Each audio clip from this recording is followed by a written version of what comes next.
enjin.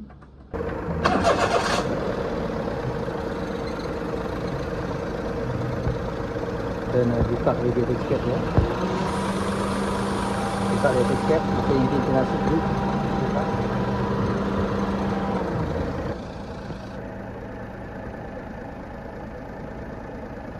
Lihat sama ada bubble atau tidak. Ada bubble kecil-kecil banyak atau tidak.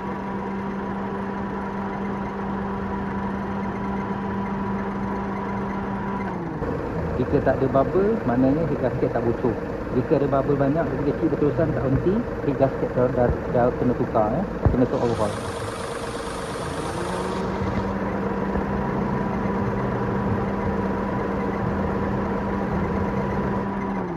Okey, tak ada bubble kan. Enjin dah kali dah panas, kipas dah pasang ya.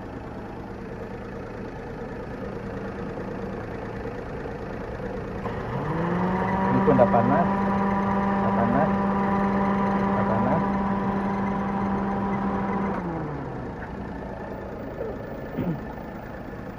Tak ada bubble.